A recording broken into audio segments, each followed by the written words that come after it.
What's up YouTube? Scott's Skyny Tradition with another video. Well, it's been about 4 days, and I'm finally back from the National Convention in Chicago. It was a wonderful time, great trip. For those of us who went to the National in 2019 and met up, everybody kind of knows how special of an experience that was. And, you kind of maybe didn't know a little bit of what to expect for 2021. But man, 2021 was a great encore, I think, to 2019. It just was so much fun catching up with so many different people, meeting new friends along the way as well, people that I hadn't met last time. There were some people that were not there this time that I would have loved to have caught up with but didn't attend this time, so kind of miss those people. So I guess I'm just going to kind of go through a national recap, kind of day by day, just to kind of show you how and talk about how my national experience was this time around. So basically I worked all week until Wednesday, and then Wednesday evening I drove down, about a 2.5 to 3 hour drive for me from where I'm at down to the National in Chicago. So I got in about 6 o'clock, 6:30 p.m. on Wednesday evening. Of course, that was the sneak peek night, and I did not attend the show on Wednesday evening. I just kind of got set up in the hotel room and everything. When the show got out, we did go out to dinner. I stayed with Joey, Cat 8, so met up with him in the hotel room, and then went out to eat to a barbecue place with Joey, Josh Reynolds, and his son Niall, as well as Dave's Midlife Card Crisis and Brad, 8671. I met Dave in 2019, Dave's Midlife Card Crisis, but Brad, this was the first time I met Brad, and Brad is a super cool dude, big Dolphins fan. Go check out Brad 8671 on YouTube if you have not already. Just a great guy. I could talk to Brad all day about football, and he has some awesome Dolphins cards he picked up with some really awesome patches. So if you're into football at all, or Brad's just a great YouTube follow, and he has a wonderful Dolphins collection as well. So and then Brad, as he's known as Bradley Claus, did hook me up with this. It's a Christian Yelich autograph. So beautiful card there. This one numbered out of 50. So super thankful for Brad. Of course, Yelich having a little bit of down year this year. I think he has COVID right now, actually. But man, the guy's a stud. He had basically 2 MVP seasons, and I hope he can get it back together. But awesome auto. This is stuff I don't have a lot of in my collection, and I think Brad knows that. So I'm super happy to get this kind of complimentary piece from Brad. So thank you so much for your generosity, Brad. I really appreciate it.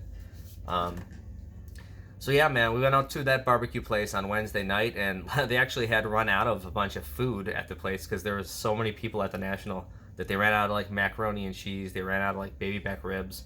So I ended up having a brisket sandwich, but just funny. Just kind of goes to show you how busy it was this time around the National. You had like restaurants literally running out of food. And like I know Gibson's, which is a very popular restaurant right across from the convention center, they actually stopped taking reservations because they had so much demand for that restaurant. So this was a National kind of unlike any other, that's for sure.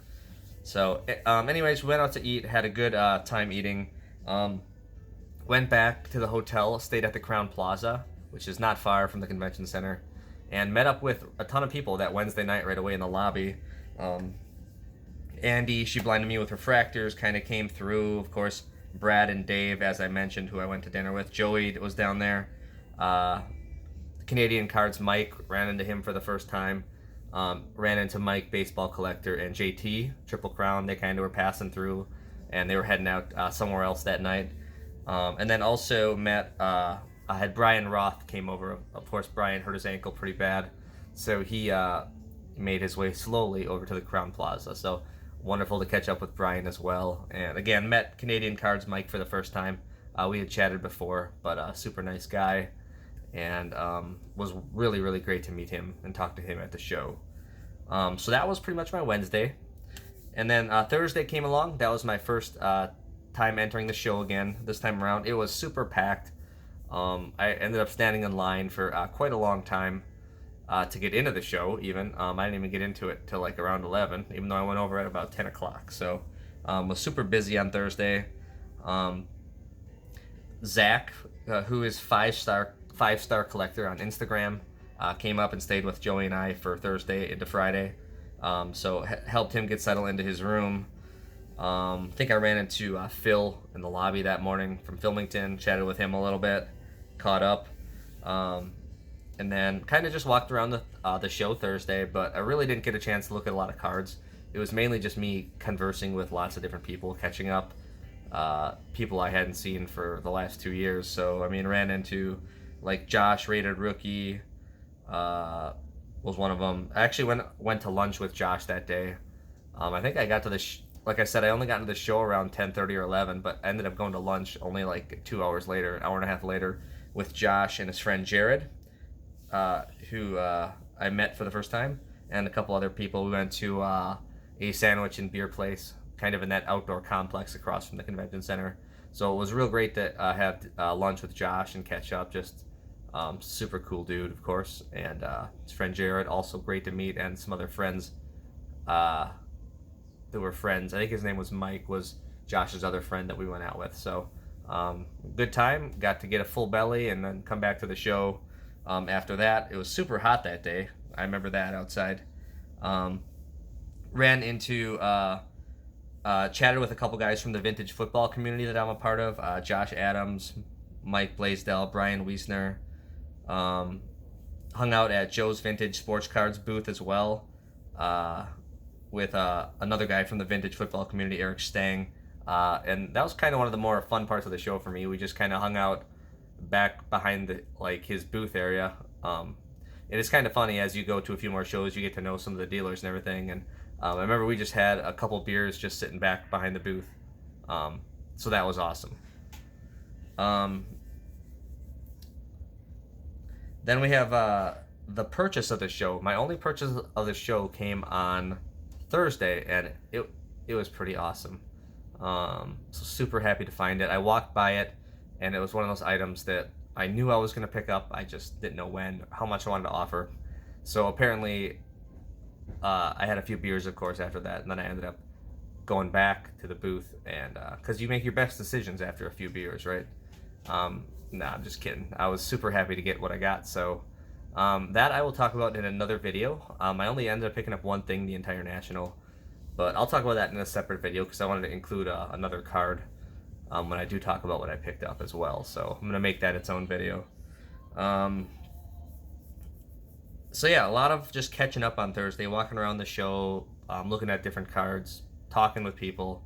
Only made the one purchase. And then afterwards, I had the Vintage Football Community Dinner, which we had at Moretti's Pizza, which is kind of near Giordano's Pizzeria as well. Had an outside gathering. There ended up being about 30 people at the gathering. So great to catch up with everybody from there. Friends of mine, Dave Back, Kurt Schmigdal, some of the other vintage football guys I already mentioned. So super cool. Good to have pizza as well. That was put on by Jeff Payne and Josh Adams, who Jeff Payne runs the vintage football community on online. I guess it's his own forum. So super happy to catch up with those guys. Kind of a funny story that goes along with that is I ended up catching up with this one guy there whose name was Mick, who I never met before, but I knew he was from Oklahoma, and we ended up talking about Packers, vintage Packers stuff. We talked to the guy for about an hour straight about vintage Packer stuff and his collection and different things he collects. We had a lot of overlap in the kind of things we collect. Well, come to find out, after talking to Andy the next day, this guy was actually the mayor of Oklahoma City for like 15 years. So, and I had no idea. We were just talking about football cards, so it was pretty funny that I asked Andy if he recognized the name, and sure enough. So it just goes to show you, it doesn't matter when you're collecting.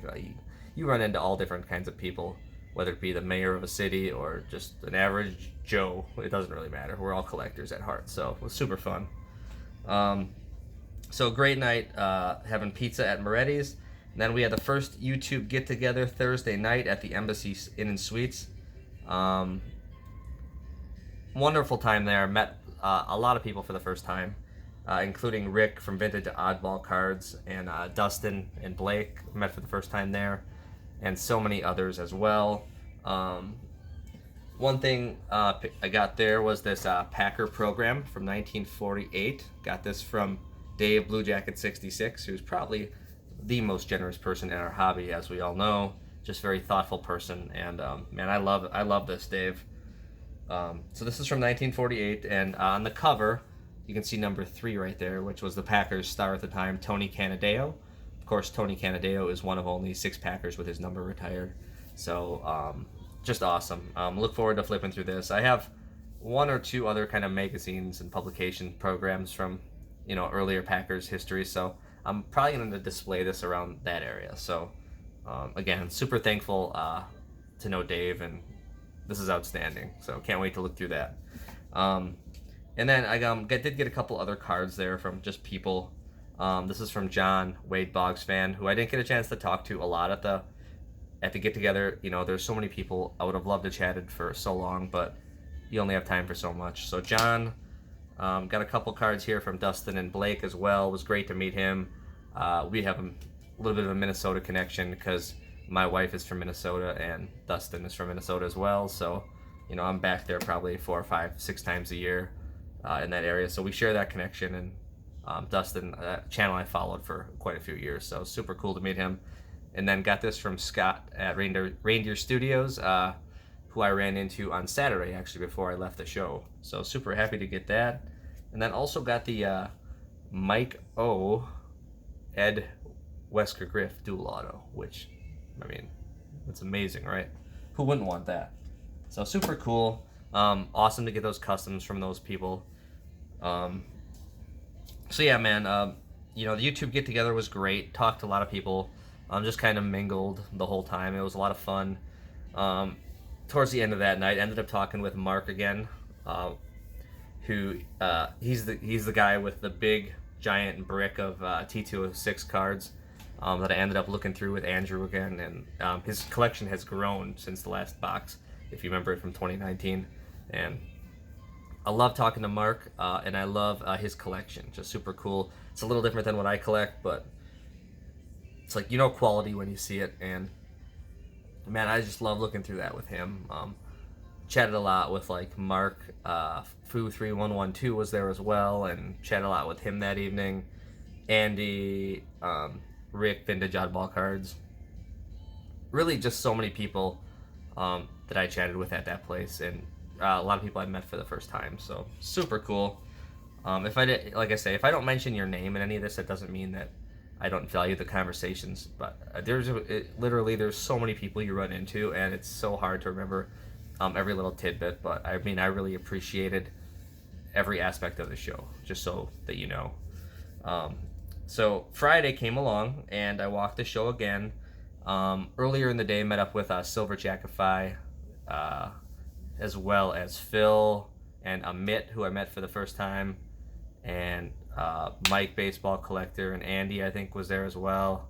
I don't remember if Andy was there, but I know Mike was there. And met up with Silver Jackify, who of course had plane trouble apparently on the way down. So that was kind of how the day started. Then I walked the floor for a little bit with Andy, and we just kind of like hung out for about an hour maybe, just looked through different things, and kind of just made smart comments to each other. So that was a lot of fun. That's the stuff I enjoyed the most. Did not pick up anything else on Friday, but I was fortunate enough to be next to Mike O when he picked up his 50 Bowman Jackie Robinson. So that was a lot of fun. That was in the afternoon, towards the end of the show. He was kind of going back and forth about which Jackie he was going to pick up. There was like the 1950 Bowman in a 1 or a 2. I actually saw one of the 2s he was looking at, and he ended up settling on the PSA 1. So go check out Mike O's channel to see that card if you have not already. I know it was super important to him, and it was a hell of a pickup. And man, I would love to add a 50 Jackie Robinson, but a really nice looking 1. I think there was like a slight corner issue on it, and like a little bit of like a mark on the back from like a pen, I want to say, but it didn't like affect the actual back. Everything was completely legible.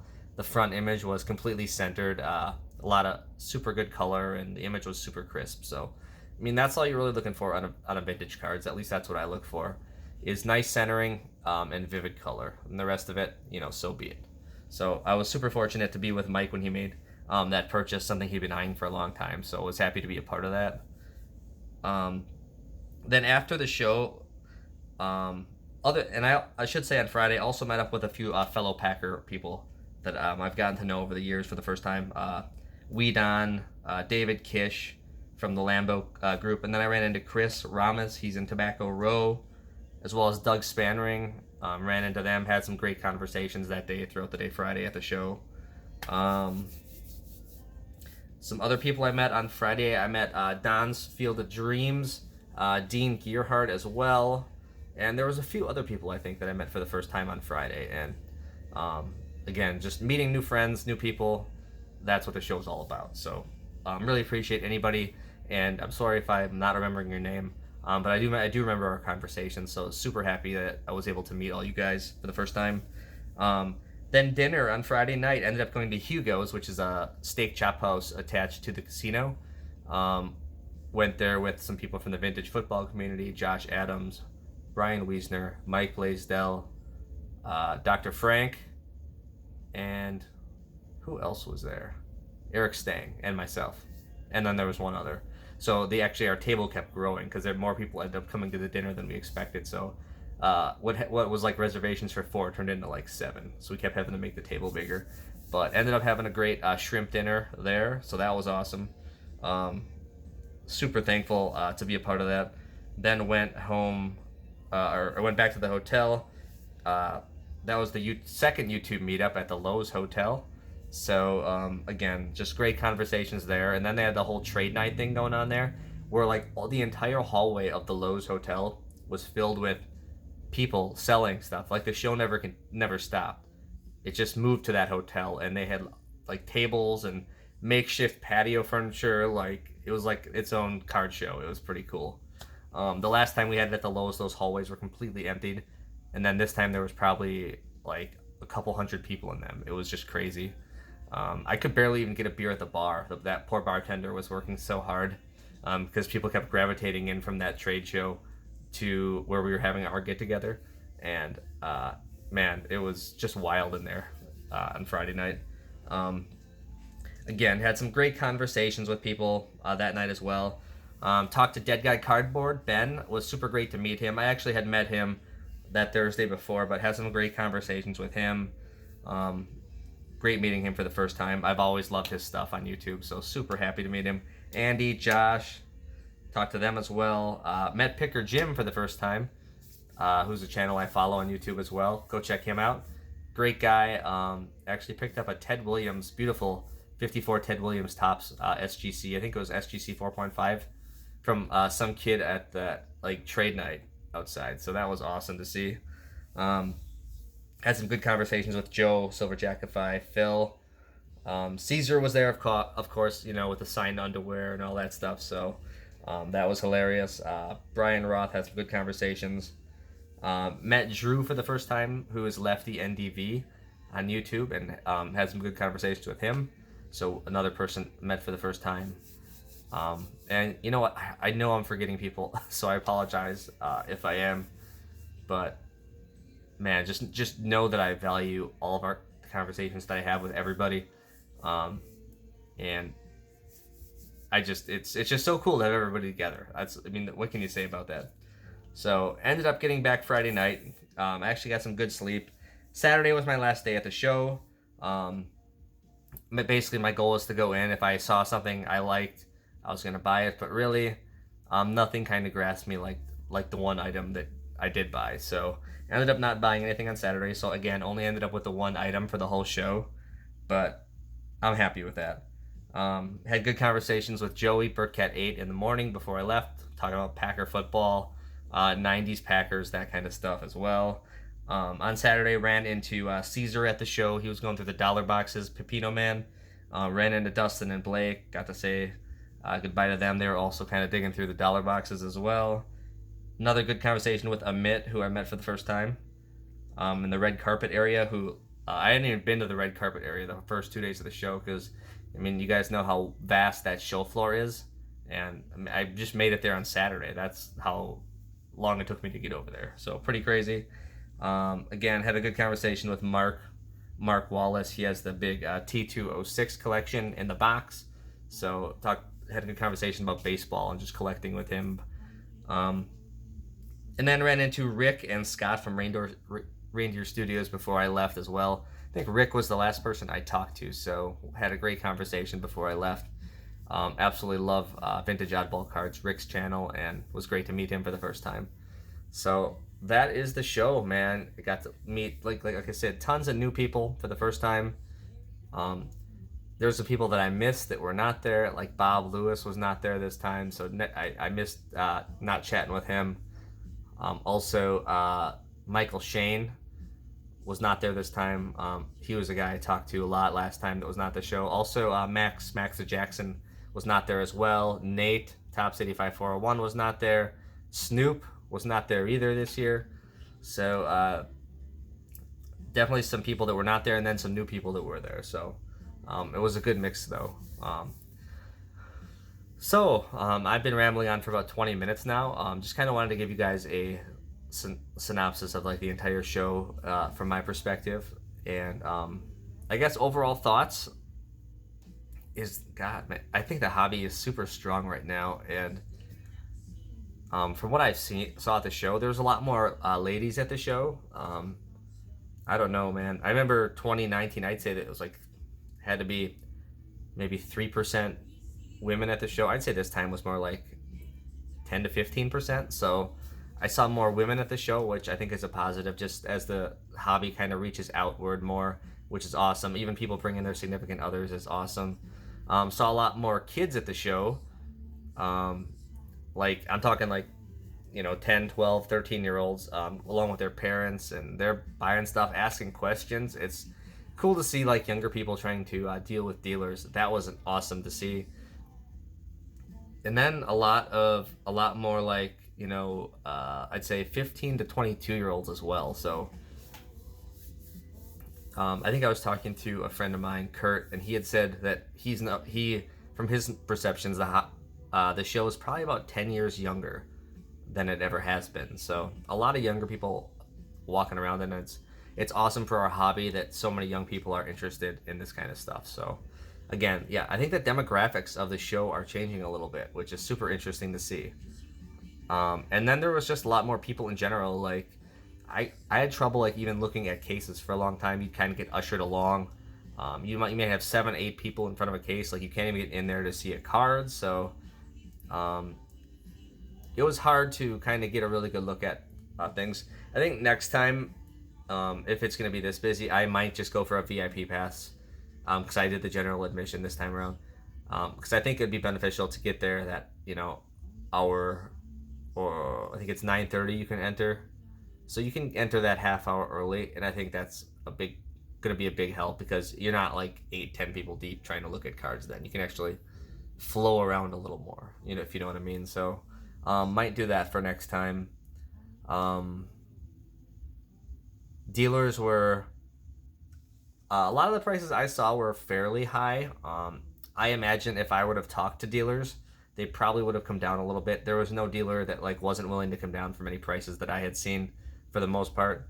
But some of the stuff I was looking for, I know I can get online maybe the next month or so, especially after the National. Maybe there'll be a little bit of a price dip as well. And I just didn't want to overpay just to get it at the National, if that makes sense. The one item I did get is a one-of-a-kind item, so that makes it a little easier to pick up. But some of the other stuff, it's nice to kind of compare it online, and you have everything in front of you. You can do it at your own rate. You don't want to rush to buy something at the National. So yeah, just some of the things that I noticed. But again, super fun show. Was great catching up with everybody. Had a lot of fun this time around. I hope you guys all did too. I am going to make a video kind of highlighting the one piece I picked up, hopefully in the next day or two here, and just talk about that piece a little bit, because I think that piece deserves its own video. With that being said, I hope you guys had a great show if you went. If you did not go, highly recommend going to the National, whether it be next year in Atlantic City or 2 years from now when it's back in Chicago again. You guys have a great weekend. Thanks for watching.